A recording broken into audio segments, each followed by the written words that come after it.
नमस्कार मेरे प्यारे बच्चों, आप सभी का स्वागत है आपके अपने प्यारे से YouTube चैनल दी ऑनलाइन कोचिंग में। दोस्तों मैं हूं नितेश और आज हम कक्षा 10 का परिचय हम स्टार्ट कर चुके हैं, दूसरे चैप्टर जिसका नाम है बहुपद। और उसी क्रम में ये आज परिचय 2 होगा, इंट्रोडक्शन पार्ट 2 होगा। अगर आपने पहला पार्ट नहीं देखा तो आपसे अभी भी कह रहे हैं कि आप पहले पार्ट 1 देखिए, उसके बाद ही पार्ट 2 को देखिएगा। तो गाइज, हमने पहले पार्ट में हमने सीख लिया था कि चर क्या होता है, अचर क्या होता है, बहुपद पहचानते कैसे हैं, बहुपद के पद क्या होते हैं, बहुपद में कोटि या घात क्या कितनी होती है। और हमको आज छठे नंबर से स्टार्ट करना था। चर क्या होते थे जिसकी वैल्यू हमेशा चेंज होती रहती थी, है ना। अचर क्या होते हैं जिसकी वैल्यू चेंज नहीं होती, जो कि 1 2 3 4। बहुपद पहचानते थे कैसे, बहुपद वही होता था, मैंने आपको बताया था कि बहुपद वही होगा जिसमें जो हमारा चर होगा ना, चर रहेगा ना, उसकी पावर हमेशा एक पूर्ण संख्या होनी चाहिए। क्या होनी चाहिए? एक पूर्ण संख्या। या इंग्लिश में कहें तो जो पॉलिनोमियल होता है, पॉलिनोमियल वो हमेशा वेरिएबल की पावर, वेरिएबल जो होगा उसकी पावर हमेशा एक होल नंबर होनी चाहिए। क्या होनी चाहिए? Whole number. तभी वो हमारा एक पॉलिनोमियल होता है। जैसे मैं कह देता हूँ 3x² प्लस 5x की पावर -1 प्लस 2, तो क्या ये है वेरिएबल? पॉलिनोमियल हो गया? नहीं होगा। यहाँ पर -1 है इसलिए वेरिएबल नहीं होगा, ठीक है ना। पावर कभी भी पूर्ण संख्या के अलावा पावर हमारी अपान में होगी या पॉइंट में होगी तो कभी वो नहीं हो सकता। रूट में भी होगा। अगर ऐसे दे देता हूँ कि 3√x प्लस 5x, तो ये होगा या नहीं होगा? तो ये भी नहीं होगा, क्योंकि यहाँ पर संख्या जो हमारी वेरिएबल है, जो चर है, उस वो रूट में है। तो रूट के अंदर की संख्याएं भी कभी भी हमारी परिमेय संख्या नहीं होगी। तो इस चीज को आपको ध्यान रखना है, ठीक है ना। तो कोटि क्या होता था, या बहुपद में पद कौन कौन से होते बताया था ना। बहुपद में पद जो होते थे घातांक के आधार पर बताया था, और आपको घातांक के आधार पर बताया था, और किसके आधार पर बताया था? उसके पदों के उसकी घात के आधार पर भी देखे थे और पदों के आधार पर भी देखा गया था। अगर एक पद होता था तो उसे हम क्या एक पद ही बोलते थे, यानी मोनोमियल। 2 होते थे तो बायनोमियल यानी कि द्विपद। 3 होते थे ट्राइनोमियल। इसी तरह से हम इसको बोलते थे। और इसके बाद अगर बात कर लेते हैं उसकी कोटि या घात जो होती थी, तो कोटि या घात जो होती थी, कोटि या फिर घात, जो पावर हमारा जो वेरिएबल होता था, यानी जो चर होता था, चर की अधिकतम घात, चर की अधिकतम घात वाला जो होता था, वही होता था हमारा कोटि या घात। जैसे मैं यहां पर लिख देता हूं 3x² y प्लस 5x की पावर 9 प्लस 7। तो इसमें देखेंगे तो यहाँ पर तो x की पावर 2 है और y की पावर 1 है, तो यहाँ पर तो 3 आया। लेकिन यहाँ पर देखोगे तो x की पावर कितनी है? 9 है। यानी यहाँ पर जो आएगा हमारा 9 आएगा, है ना। तो 9 ज्यादा है या फिर 3? तो 9 ज्यादा, इसलिए इसकी घात जो होगी, इस क्वेश्चन की जो बहुपद की घात होगी या डिग्री होगी, वो कितनी हो जाएगी?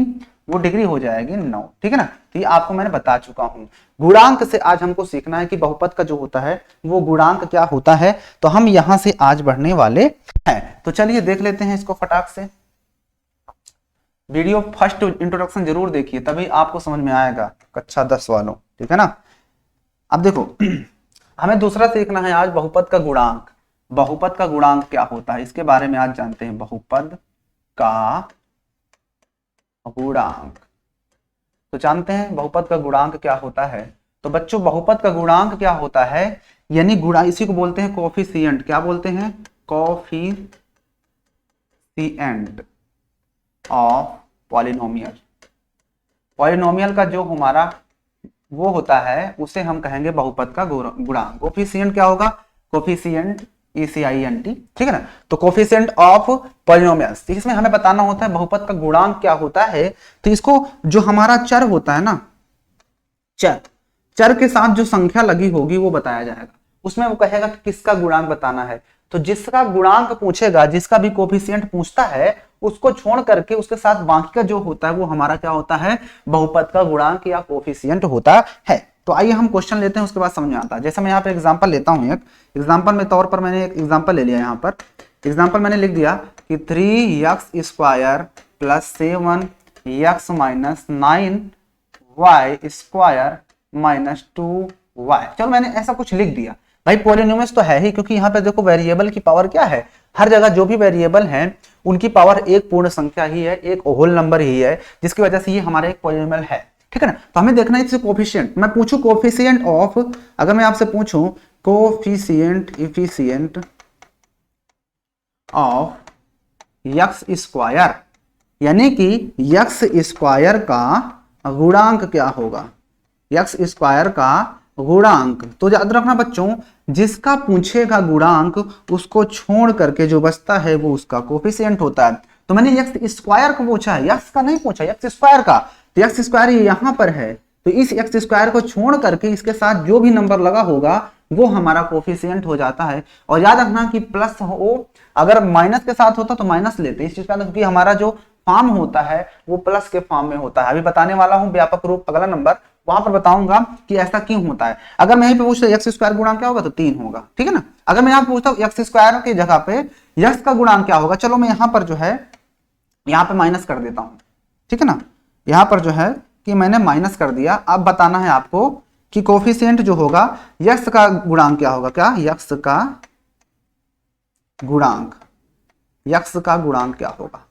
तो आप देखोगे बच्चों, तो यक्स का गुणांक जो होगा यानी यक्स को छोड़ करके जो उसके साथ होता है, लेकिन माइनस लगा इसलिए माइनस का साथ बोलेंगे, क्योंकि मैंने बताया ना कि जो बनेगा हमारा व्यापक रूप होता है वो क्या होता है, प्लस में होता है। ये इसके बाद में इसको बताने वाला हूं, अभी समझ में आ जाएगा, आप टेंशन मत लो, ठीक है। अगर मैं यहीं पे पूछता कि बताओ वाई स्क्वायर का गुणांक क्या होगा, कोफिशिएंट ऑफ वाई स्क्वायर, तो वाई स्क्वायर का गुणांक क्या होगा, तो वाई स्क्वायर को छोड़कर इसके साथ क्या लगा हुआ है, माइनस का 9, तो माइनस का 9 इसका क्या होगा, कोफिशिएंट हो जाएगा, वाई स्क्वायर का गुणांक हो जाएगा। मैं आपसे पूछता कि वाई का गुणांक क्या होगा, तो वाई का गुणांक आप क्या बताते, वाई का गुणांक हो जाएगा, वाई का गुणांक, वाई को छोड़ करके, वाई को छोड़ दो, क्या बचा माइनस का 2, याद रखना -2, अगर माइनस है तो माइनस लगाकर बताएंगे, इस चीज को याद रखना कोफिशिएंट जब भी बताया जाएगा। ओके चलो एक चीज और भी बताता हूं, अभी आप कंफ्यूज हो, अभी आप कंफ्यूज हो मुझे पता है।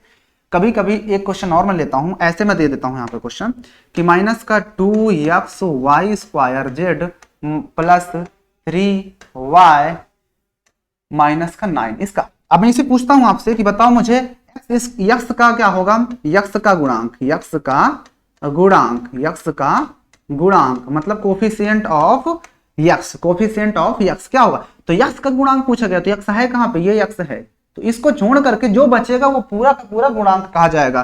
तो यक्स को छोड़ दो, बचा क्या, इधर से तो -2 बचा, -2 बचा, और आगे जाओगे तो वाई स्क्वायर भी तो बच रहा है, वाई स्क्वायर लगा देंगे, और आगे जाओगे तो जेड भी बच रहा है तो जेड भी आ जाएगा। तो ये हमारा होगा यक्स का कोफिशिएंट, ठीक है, यक्स का। अगर मैं पूछता हूं वाई स्क्वायर का, क्या पूछता हूं, वाई स्क्वायर का गुणांक क्या होगा, किसका बच्चों, वाई स्क्वायर का गुणांक क्या होगा।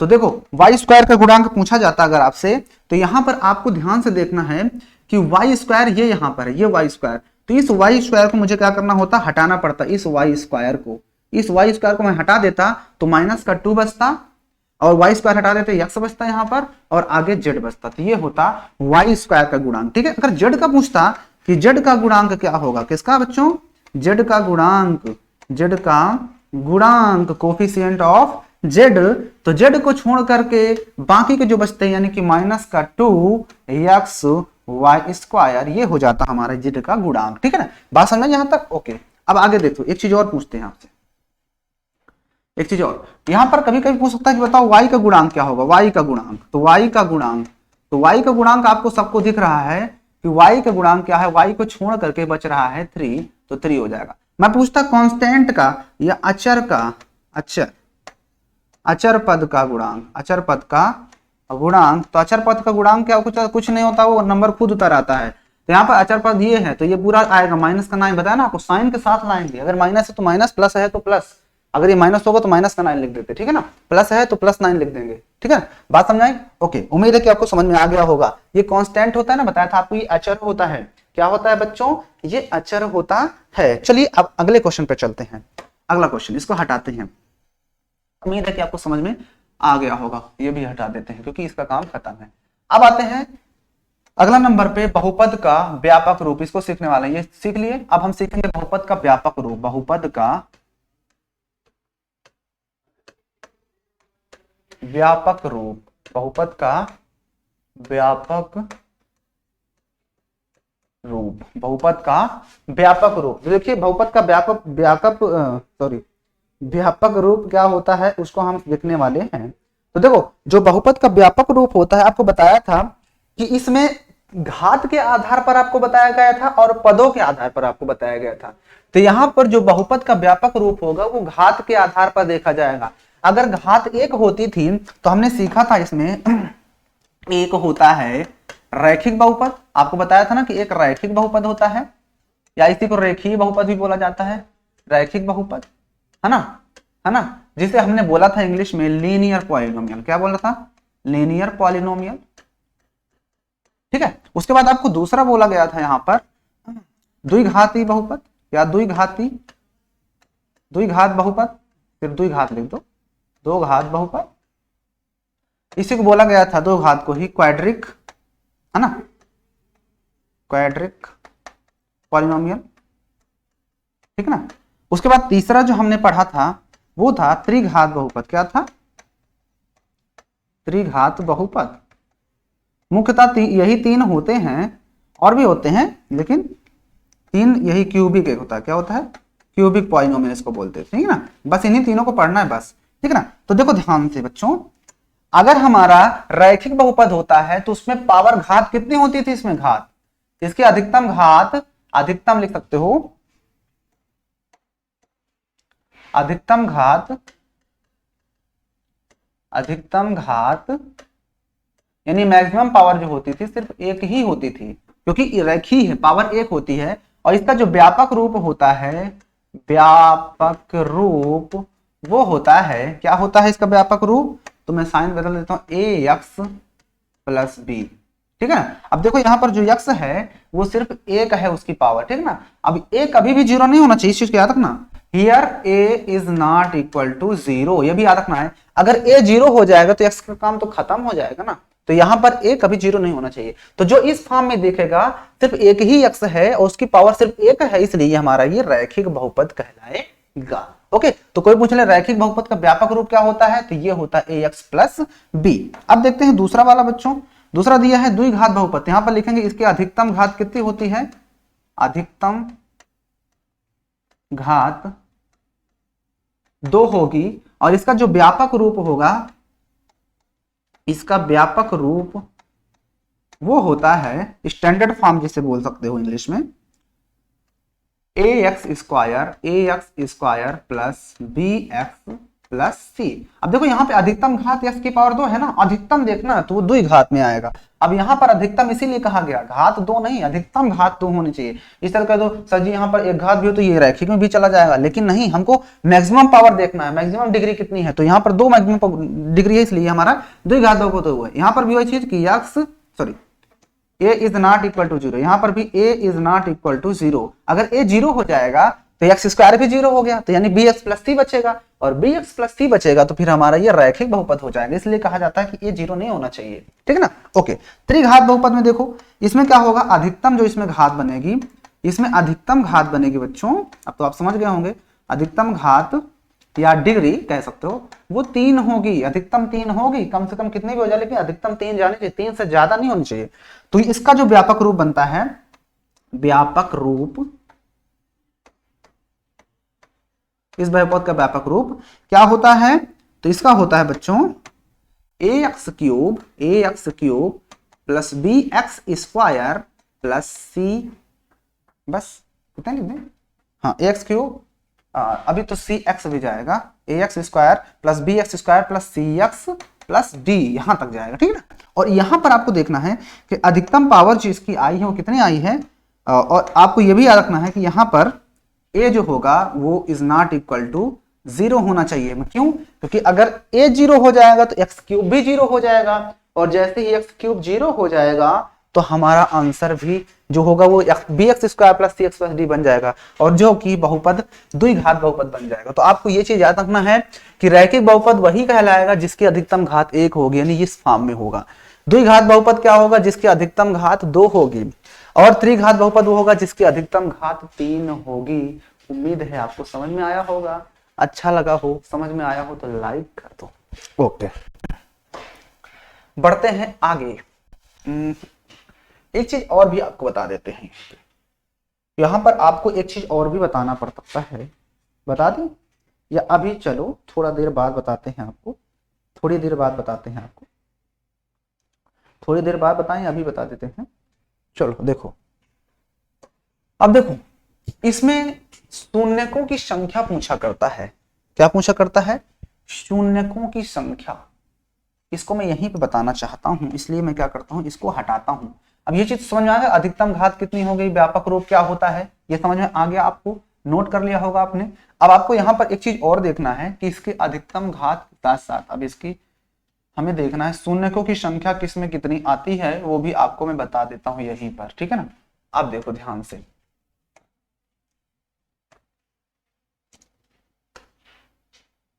ठीक है। देखो इसमें देखना है शून्यकों की संख्या, इसमें जो होता है शून्यकों की संख्या कितनी होगी, इस फॉर्म में होगा तो शून्यकों की संख्या, शून्यकों की संख्या, शून्यकों की संख्या इस सिचुएशन में जब रैखिक बहुपद होगा तो इसकी अधिकतम घात कितनी होती थी, अधिकतम जो घात थी वो 1 थी, इसलिए इसमें अधिकतम शून्यकों की संख्या जो होगी, शून्यकों की संख्या भी कितनी होगी, 1 होगी, याद रखना 1 होगी अधिकतम शून्यकों की संख्या। कैसे, अब देख लो, इसका ग्राफ समझ के देख लेते हैं। इसको ग्राफ पेपर की मदद से पूछेगा आपसे, बताओ इसमें कितने शून्यक होंगे, तो ऐसे आपके पास ग्राफ बना होगा और जो हमारा ग्राफ रिप्रेजेंट करेगा, जो बताएगा शून्यकों की संख्या, वो सिर्फ एक्स एक्सिस बताएगा, यानी ये एक्स एक्सिस होता है, ये वाई एक्सिस होता है, एक्स अक्ष होता है, वाई अक्ष होता है, तो यक्ष अक्ष वाला ही बताएगा कि इसमें कितने शून्यक हैं। तो मान के चलो ग्राफ जो जा रहा है वो इस फॉर्म में जाता है, इस फॉर्म में, ये फॉर्म में, ठीक ना, क्योंकि याद रखना कि जो रैखिक बहुपद होता है वो रेखा के फॉर्म में जाएगा, एकदम सीधा, रैखिक मतलब लीनियर, लाइन के फॉर्म में। तो ऐसे जा सकती है लाइन, या फिर ऐसे जा सकती है लाइन, या फिर ऐसे जा सकती है लाइन, या फिर कभी कभी लाइन ऐसे भी जा सकती है ना, सीधा सीधा बिल्कुल ऐसे चली जाएगी लाइन। तो आपने क्या देखा कि इसमें अधिकतम शून्य की संख्या 1 है, तो शून्य की संख्या 1 होगी, मतलब कि वो एक्स अक्ष को ज्यादा से ज्यादा एक ही जगह पर कट करेगी, ज्यादा से ज्यादा एक ही जगह वो लाइन को काटेगी। तो देखो जब मैंने ये वाली लाइन खींचा, ये वाली लाइन, ये वाली लाइन, ये वाली, तो ये सिर्फ एक्स अक्ष को सिर्फ यहाँ पे कट की, ये वाली खींचा तो ये भी एक्स अक्ष को सिर्फ यहाँ पे कट की, ठीक है ना। इसको मैंने खींचा तो ये भी एक्स अक्ष को सिर्फ एक ही जगह पे कट कर रही है, यानी कि जो लीनियर पेयर का जो ग्राफ होता है उसमें शून्यकों की संख्या 1 होगी, अधिकतम 1 होगी। कम से कम ये भी हो सकता है, कम से कम इसमें ये भी हो सकता है कि वो ग्राफ को काटे ही ना, ग्राफ को हो सकता है वो काटे ही ना, जैसे मैंने अभी दिखाया ना कि ऐसे भी तो जा सकती है लाइन, ये भी तो देखो लीनियर ही तो है, सीधी जा रही है, लेकिन वो कहां एक्स एक्सिस कट कर रही है, यानी अधिकतम शून्यकों की संख्या इतनी हो सकती है, ठीक ना। इसके अलावा 0 भी हो सकती है, यार तो शून्यकों की संख्या अधिकतम 1 होती है, अगर 1 नहीं है तो 0 भी हो सकती है, ठीक है, क्योंकि देखो आपको मैंने बता दिया, तो 1 होगी या तो 0 होगी, इसके अलावा और शून्यकों की संख्या कुछ भी नहीं हो सकती, याद रखना, अधिकतम 1 होगी, याद रखना। ओके, चलते हैं नेक्स्ट क्वेश्चन पे। Here the next question is, कहता अब द्विघात बहुपद में देखना है शून्यकों की संख्या। अब मुझे इसमें देखना है शून्यकों की संख्या कितनी होगी, शून्यकों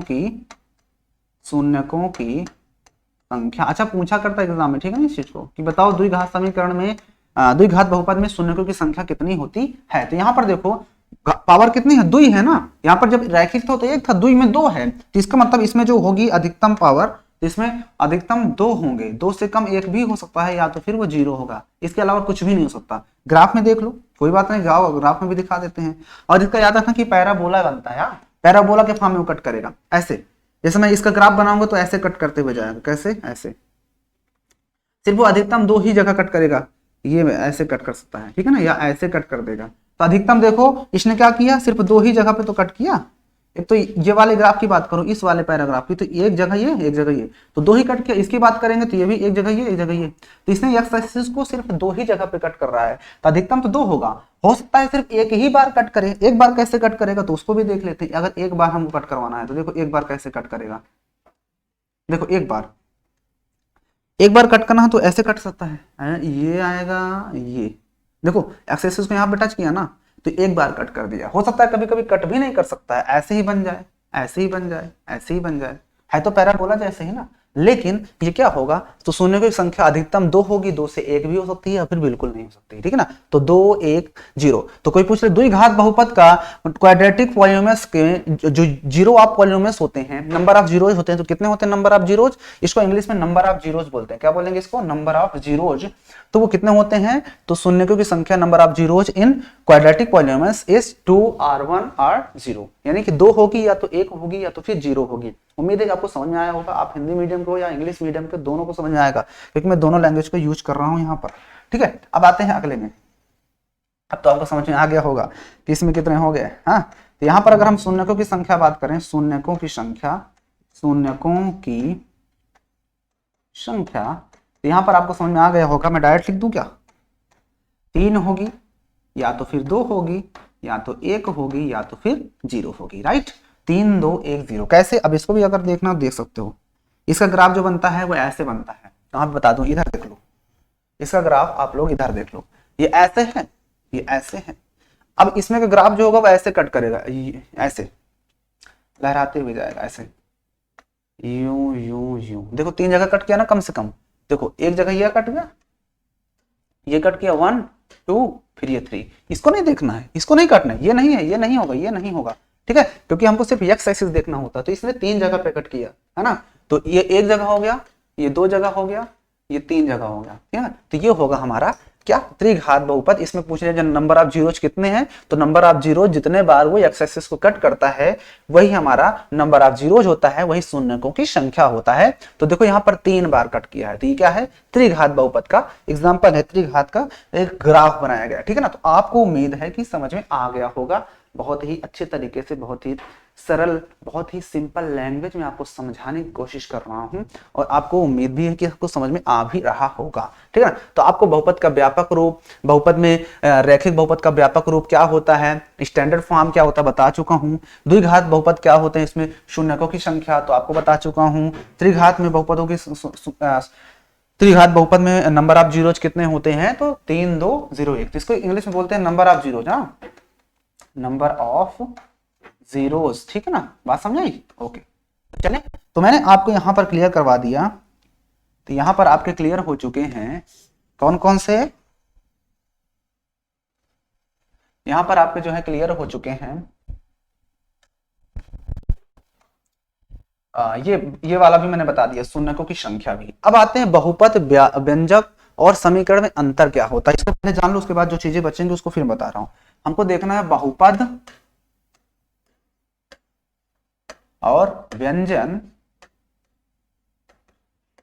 और समीकरण, इन तीनों में अंतर क्या होता है। समीकरण तीनों अलग अलग क्या होता है। देखो समीकरण तो बिल्कुल आसान है, पहले समीकरण को जान लो। समीकरण जिसमें इक्वल टू के बाद कुछ लिखा होगा यहां पर भी, तो वो होता है समीकरण। उसी को हम इक्वेशन बोलते हैं, जिसमें इक्वल टू के बाद कुछ लिखा होता है वो हमारा होता है समीकरण। जैसे मैं यहाँ पे लिख देता हूं 2x 3x + 9 = 7, तो that's is, this is a समीकरण। This is a equation because here is the sign of equal. If the sign of equal, then it's called is equation, because here is equal sign.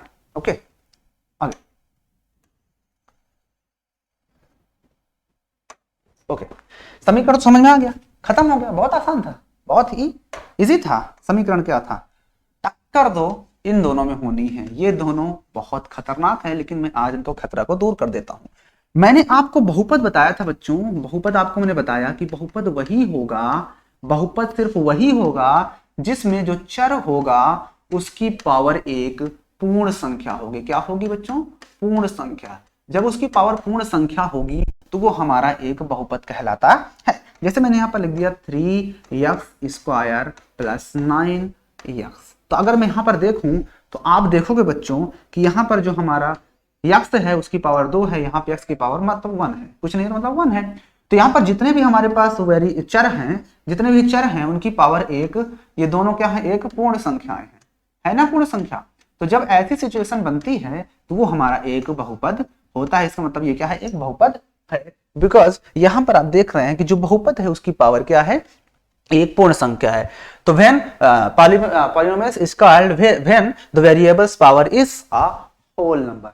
If a power is whole number, then that's called as polynomials. तो polynomials उसी को कहा जाएगा, बहुपद उसी को कहेंगे जिसमें हमारा जो चर होगा उसकी पावर एक पूर्ण संख्या होगी। तो पूर्ण संख्या होना बहुत जरूरी है उसके लिए जब वो बहुपद होगा। लेकिन जो हमारा ये व्यंजक होगा, जो व्यंजक होता है, व्यंजन लिखा हुआ है, व्यंजक होता है, तो व्यंजन, अच्छा व्यंजन क्या होता है पता है, व्यंजन क्या होता है, मुझे कोई बताएगा कि व्यंजन क्या होता है। बीजीय व्यंजक होता है। व्यंजन क्या होता है, मैंने व्यंजन लिख दिया था, कोई बताया कि व्यंजन क्या होता है। बताओ कितने लोग पता है व्यंजन क्या होता है? मैंने व्यंजन लिखा था, नॉट दिस इज अ व्यंजक। ये व्यंजक होता है, ये व्यंजन है।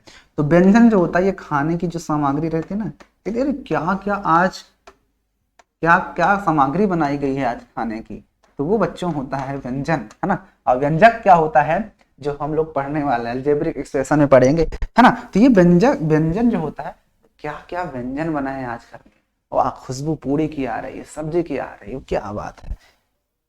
चलो अब देखो, अब ये तो समझ में आ गया कि आपको बहुपद क्या होता है।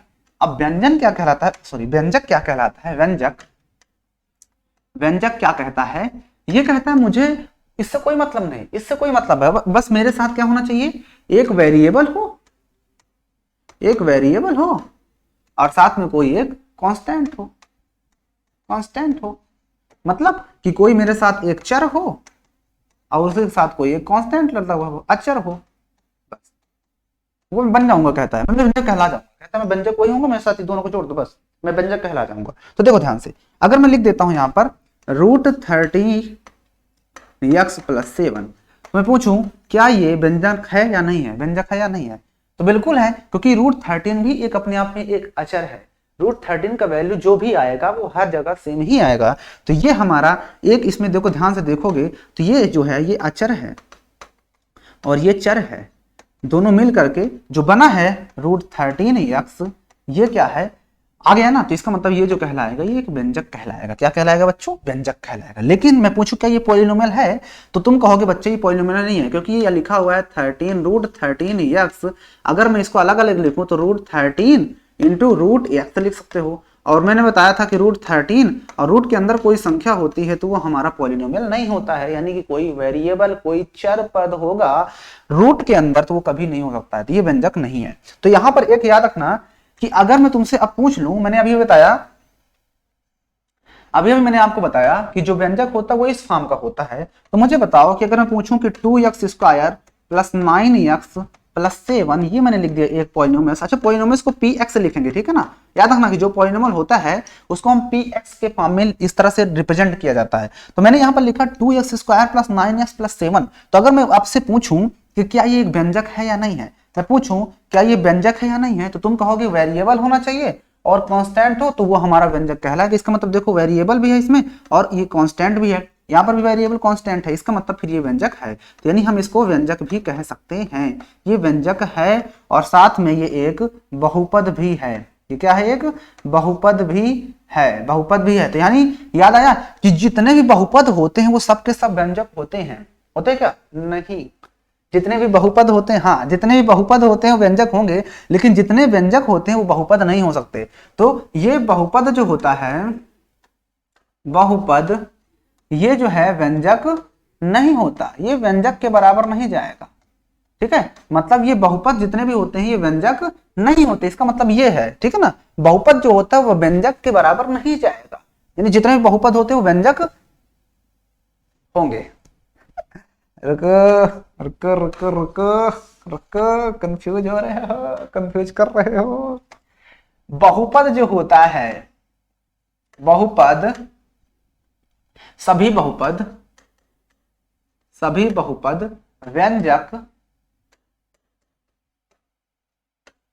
सभी बहुपद व्यंजक होते हैं। क्या होते हैं, यस होते हैं। जितने भी बहुपद होते हैं वो सब व्यंजक होंगे, लेकिन यहां पे लिखेंगे सभी व्यंजक, सभी व्यंजक बहुपद नहीं होते, बहुपद नहीं होते।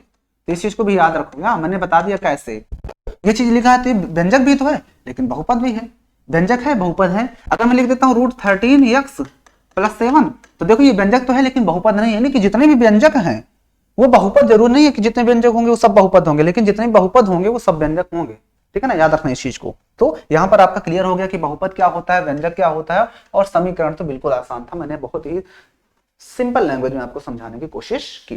तो आइए बढ़ते हैं अब आगे। अब अगला जो है वो बहुत इंपॉर्टेंट चीज बताने वाला हूं, तो इसको मैं जल्दी से हटाता हूं। इसमें के पार्ट्स मैंने सारे के सारे बता डाले जो जो यहाँ पर लिखे हुए थे। इसके अलावा भी कुछ चीजें होती हैं जो कि मुझे बताना है, इसमें मैंने सारा कुछ बता दिया। तो मैंने आपको इसको भी क्लियर करवा दिया कि बहुपद व्यंजक में, अच्छा ये समीकरण नहीं था, ये उसी में कथा थी बहुपद व्यंजक समीकरण में अंतर है। तो ये सारे के सारे मैंने पार्ट क्या कर दिए बच्चों, आपको बता दिए, लेकिन कुछ और भी कुछ चीजें बच रही हैं, उनको भी जान लो। जैसा कि है बहुपद का शून्यक। अभी हमको एक चीज सीखना है कि बहुपद का शून्यक क्या होता है। बहुपद का शून्यक, बहुपद का शून्यक। अच्छा, आपको इसी पॉलिनोमियल्स में जो पढ़ा रहा हूं परिचय जरूर देखो। अगर आपने परिचय अच्छे से कर लिया ना तो आप चुटकियां बजाकर सारे क्वेश्चंस करोगे, याद रखने से चुटकियां बजा करके। तो बहुपद का जो शून्यक होता है, या इसी को हम इंग्लिश मूल भी बोलते हैं, ठीक है ना। और इंग्लिश में इसको बोलना हो तो इसको बोल सकते हो आप zero of polynomial. Zero of polynomial क्या बोलेंगे, पॉलिनोमियल क्या बोलेंगे, जीरो ऑफ पॉलिनोमियल। तो किसी भी बहुपद का शून्यक क्या होता है वो जानना है। मान चलो हमने कोई बहुपद लिखा, मैंने पता बहुपद को हम पीएस के फॉर्म में लिखते हैं, लिख दिया मैंने x+4। मैं पूछूं ये कैसा बहुपद है, तो आप बोलोगे ये द्विघात बहुपद है। मैं पूछूं इसको पावर के हिसाब से बताओ, तो यहाँ पर देखो ये द्विघात बहुपद तो है, पदों क्या था, टर्म देखोगे तो इसमें 2 टर्म है, इसलिए द्विपदी बहुपद है। लेकिन यहाँ पर पावर 1 है x की, वेरिएबल की, चर की, इस वजह से ये रैखिक बहुपद भी है। अब मैं बात कर लेता हूँ, इसमें मैं px बराबर इतना आया तो मैं इसमें पूछूंगा जीरो ऑफ पॉलीनोमियल क्या होता है। तो जीरो ऑफ पॉलीनोमियल वही होगा जिसको मैं x की जगह पे रख दूं तो ये जीरो हो जाए। तो इसमें x की जगह पे ऐसा कौन सा वैल्यू रख दूं कि ये जीरो हो जाए। तो आप कहोगे गुरुजी x की जगह में आप -4 रख दो, वही जीरो हो जाएगा। यानी कि मुझे p x की जगह पे मुझे -4 रखना पड़ेगा, तो यहाँ पर ही -4 रख देंगे और +4 तो हमारा आ जाएगा जीरो। तो ये जीरो जो है, यही -4 क्या है, वो जीरो ऑफ पॉलीनोमियल होगा। तो लिखेंगे -4 क्या है, बहुपद का शून्यक होगा।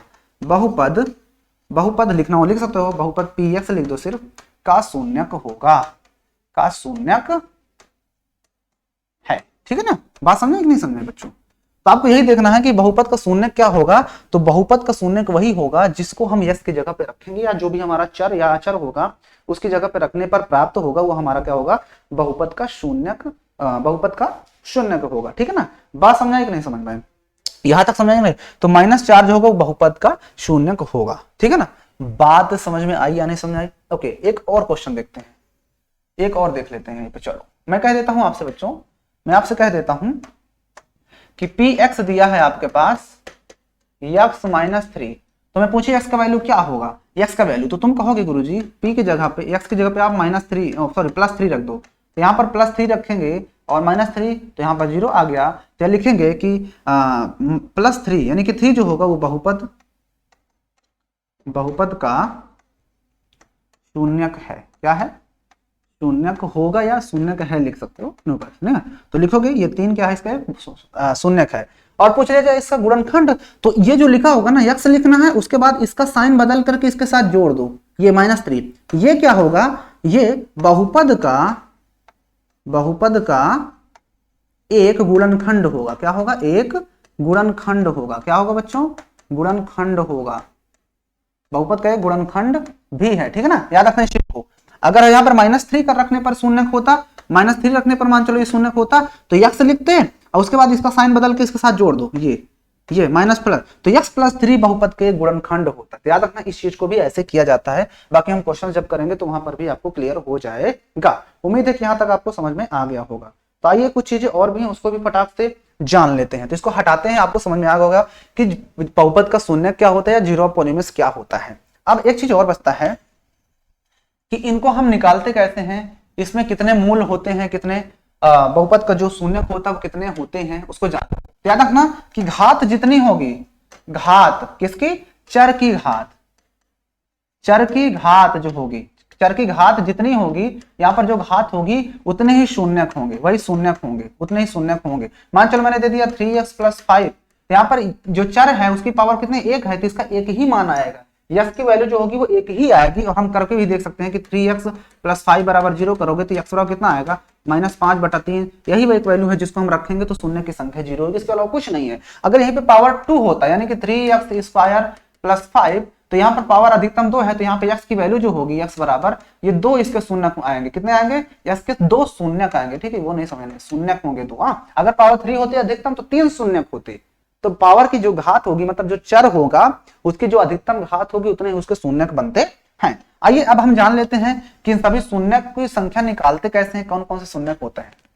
तो देखो शून्यक निकालने के लिए हमको लेकिन शून्यक से पहले एक चीज और भी बता देते हैं आपको कि बहुपद का जो मानक रूप होता है उसको लिखते कैसे हैं। बहुपद का मानक रूप भी एक चीज होता है, बहुपद का मानक रूप, बहुपद का मानक रूप। बहुपद का मानक रूप की बात करते हैं तो बहुपद का मानक रूप ये होता है कि आरोही या अवरोही, आरोही लिख दो या फिर अवरोही, यानी इंक्रीजिंग या डिक्रीजिंग ऑर्डर में लिख दो, वही होता है उसका मानक रूप। क्या होता है, जैसा मैं लिख देता हूं यहां पर कि a यस की पावर 5 प्लस b यस की पावर 7 प्लस c यस की पावर 10 प्लस d यहां पर कर देते हैं d यस की पावर 2, इसको लिखना है। तो मानक रूप होगा इसको अवरोही, यानी कि बढ़ते क्रम में घात को लिख दो या घटते क्रम में डिक्रीजिंग पावर को। तो मैं इसको लिखता हूं सबसे पहले बड़ी पावर, सबसे बड़ी पावर ये वाला है, यानी कि c यस की पावर 10 पहले आएगा, फिर इसके बाद इसका काम खत्म, अब इसके बाद इसके छोटी ये वाली यानी कि प्लस का b s की पावर 7 आएगा, इसका काम खत्म, इसके बाद ये वाला आएगा यानी कि प्लस का a s की पावर 5 फिर प्लस d s की पावर 2। तो ये जो मैंने लिख दिया बच्चों, ये क्या होगा, बहुपद का मानक रूप होता है। तो मानक रूप को कैसे लिखते हैं आपको समझ में आ गया होगा बहुत ही अच्छे तरीके से। तो चलिए अब आगे आते हैं कि कुछ चीजें और भी होती हैं कि द्विघात समीकरण जो होता है, आपको बता चुका ना द्विघात समीकरण का मानक रूप क्या होता है। अब उसके शून्यकों की संख्या निकालने के लिए कैसे निकाला जाता है वो भी देख लो। तो देखो द्विघात समीकरण आपको बता चुका ना मैंने, द्विघात समीकरण, द्विघात समीकरण। तो द्विघात समीकरण में क्या होता है, इसका जो मानक रूप व्यापक रूप ax square plus bx plus c। तो इसमें पूछेगा शून्यकों का योगफल, पहला तो होगा शून्यकों का योगफल, पहला होगा इसमें शून्यकों का योगफल क्या होता है, शून्यकों का योगफल क्या होगा बच्चों, योगफल। यानी कि जो इसमें शून्यक माने जाते हैं वो अल्फा और बीटा माने जाते हैं। तो अल्फा और बीटा का जो सम होगा उसे बोलते हैं, यानी कि इसको इंग्लिश में बोलेंगे सम ऑफ जीरोज। क्या बोलेंगे, sum of zeros, sum of zeros English में बोलते हैं, यानी अल्फा प्लस बीटा। ये कहता है फार्मूला कि माइनस का बी अपान ए, क्या होता है बच्चों, माइनस का बी अपान ए। ये क्या होगा, मतलब वही चीज माइनस का बी अपान ए। अब देखो माइनस बी अपान ए का मतलब क्या है, माइनस बी अपान ए, इसे मैं कह सकता हूं बी जो है वो क्या है, बी जो है वो एक्स का गुणांक है। क्या है ये, एक्स का गुणांक। इसका दूसरा फार्मूला ये भी हो सकता है एक्स का गुणांक, और अपान में जो ए है वो किसका गुणांक है, ए मतलब एक्स स्क्वायर का गुणांक, एक्स स्क्वायर का गुणांक। फटाक से आप इस फार्मूले को नोट करो, ठीक है ना। इसको क्या बोले, coefficient of x and coefficient of x square, ठीक है ना। तो ये फार्मूला आपको याद होना चाहिए शून्यकों का योगफल निकालने के लिए। हम यानी शून्यकों का योगफल जब द्विघात समीकरण होगा तो हम अल्फा प्लस बीटा बराबर क्या होता है, माइनस बी अपान ए, यानी इसकी वैल्यू जो होगी वहां पर ये चीज रख देंगे, ठीक है ना। आपको समझ आया, ओके। इस चीज को भी नोट कर लो, इस चीज को, ये यानी हिंदी में ये चीज बोलेंगे, नोट कर लिया। तो मैं इसको हटाकर फार्मूला दूसरा वाला भी यहाँ पर लिखता हूँ, ठीक है ना, इसको हटा देते हैं। आपको ये चीज समझ में आ गया होगा। देखो अब मैं दूसरा फार्मूला क्या है, अब शून्यकों का गुणनफल क्या होगा, अब दूसरा शून्यकों का गुणनफल, शून्यकों का गुणनफल, गुणनफल। तो शून्यकों का जो गुणनफल होगा मतलब अल्फा इंटू बीटा, वो होता है सी अपान ए। क्या होता है, सी अपान ए। क्या होता है बच्चों, सी अपान ए। अब सी क्या होता है देखो जान लो, यानी कि इसको इंग्लिश में बोलोगे तो जीरो आप प्रोडक्ट ऑफ जीरोज, क्या बोलेंगे इसको, प्रोडक्ट ऑफ जीरोज। इंग्लिश वालों प्रोडक्ट ऑफ जीरोज, यानी कि इसको बोलेंगे अल्फा इंटू बीटा, क्या होता है मतलब सी अपान ए। अब सी क्या है, सी क्या है बच्चों, देखो ध्यान से देखो, सी क्या है, अचर पद है। क्या है, अचर पद, अचर पद अपान ए क्या है, ए देखो ना एक्स स्क्वायर का गुणांक है। देखो यहाँ पे ए जो है वो एक्स स्क्वायर गुणांक है, यहाँ पे लिखेंगे एक्स स्क्वायर का गुणांक। बात समझ नहीं समझ, तो ये चीज भी आपको याद होना चाहिए। यानी आपको सीधे सीधे अल्फा प्लस बीटा बराबर ये याद होना चाहिए और अल्फा इंटू बीटा बराबर ये याद होना चाहिए। यानी अगर मैं पूछूं आपसे कि अल्फा प्लस बीटा, तो अल्फा इंटू बीटा आपको ये याद होना चाहिए माइनस का सी अपान ए, और आपको ये भी याद होना चाहिए अल्फा प्लस बीटा माइनस का बी अपान ए। तो आप कोई भी क्वेश्चन को बहुत ही तगड़े से, बहुत ही आसानी से कर सकते हो। मैं एक एग्जांपल, एक क्वेश्चन लेता हूं, उसके हिसाब से आपको बताता हूं। देखो मैं इसको हटाता हूं पूरा, आपने नोट कर लिया होगा, नोट कर लिया ना आपने, ओके। चलो मैं एक क्वेश्चन लेता हूं उसके बाद बताता हूं। मैंने यहाँ पर ले लिया 2x² माइनस का 9x प्लस 7, ये देखो है ना ax² प्लस bx के प्लस c के फॉर्म में, देखो ना ax² plus bx plus c के फॉर्म में। पूछो यहाँ से a कितना है, तो यहाँ से देखोगे तो a बराबर, ध्यान से देखो तो अगर आप यहाँ से ध्यान से देखोगे तो a बराबर क्या है, a बराबर आपको 2 मिल रहा है। और यहाँ से b बराबर, देखो मैंने बताया था ना कि जब साइन माइनस में होगा तो माइनस के बताएंगे, और c बराबर क्या मिल रहा है, c 7 है, ये यहाँ पर c है, ठीक है ना। अब मैं पूछूं आपसे कि शून्यकों का जो गुणनफल है, शून्यकों का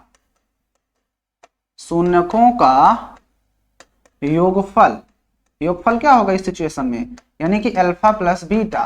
तो तुम क्या कहोगे गुरुजी, फार्मूला तो होता है माइनस का बी अपान ए, अभी बताया था, यानी कि माइनस का बी माइनस लगाएंगे और बी कितना है, बी मतलब कि माइनस का 9 आया है बी, तो ब्रैकेट में -9 लिखेंगे, और अपान ए कितना है, ए आप देख रहे हो तो है, तो यहाँ पर देखो माइनस माइनस प्लस, तो 9/2 आंसर हो जाएगा।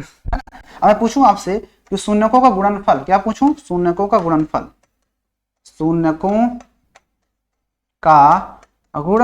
क्या पूछूं, गुणनफल। तो शून्यकों का गुणनफल मतलब अल्फा इंटू बीटा बराबर क्या होगा, तो तुम क्या कहोगे बच्चों, सी अपान ए, क्या कहोगे, सी अपान ए, मतलब कि यहाँ पर सी क्या है, सी कितना है, सी, तो सी आप कहोगे गुरुजी यहाँ पर देखिए 7 है, तो 7 रख देंगे, और अपान में ए कितना है, ए हमारे पास 2 है, तो 7/2 हमारा क्या हो जाएगा, इस क्वेश्चन का करेक्ट आंसर हो जाएगा, एकदम सही आंसर हो जाएगा। तो इस तरह से हमें क्वेश्चंस को करना होता है। तो आपको समझ में आ गया होगा किस तरह से करना होता है। तो चलिए अब आगे, ओके आपने इसको नोट कर लिया होगा, जहाँ पे नहीं समझ में आया आप लोग कमेंट करिए, नहीं समझ में फिर से बताने की कोशिश किया जाएगा। चले आगे, ओके देख लिया, ओके चलो एक क्वेश्चन और देख लेते हैं। मैंने कह दिया 2x² माइनस का 9x माइनस 7 ये है, तो मुझे अल्फा प्लस बीटा निकालना है। बताओ अल्फा प्लस बीटा मतलब शून्य गुण माइनस बी अपान ए, माइनस बी कितना है 9 है माइनस का, तो माइनस का 9 और अपान में ये कितना है 2 है, तो यहाँ पर 2 रख दो, तो यहाँ पर माइनस माइनस प्लस, प्लस का 9/2 आंसर। मैं पूछू अल्फा इंटू बीटा क्या होगा, मतलब शून्यकों के गुणनफल यानी कि प्रोडक्ट ऑफ जीरोज,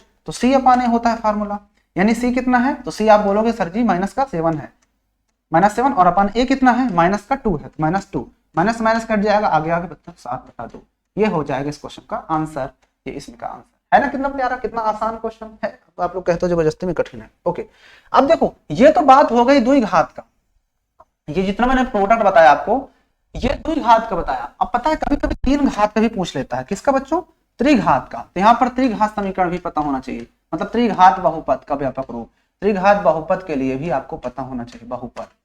तो पता ना त्रिघात बहुपद का क्या होता है व्यापक रूप, तो आप कहोगे गुरुजी होता है ax³ plus bx² plus cx plus d, यही होता है। ओके तो इस सिचुएशन में भी होता है शून्यकों का गुणनफल, क्या होता है, यानी अल्फा प्लस बीटा और प्लस यहाँ पर एक और आ जाता है गामा, क्या आ जाता है गामा, क्योंकि अब यहाँ पर 3 है, तो alpha plus beta plus gamma, और एक होता है alpha beta plus beta gamma plus gamma alpha, ठीक है ना।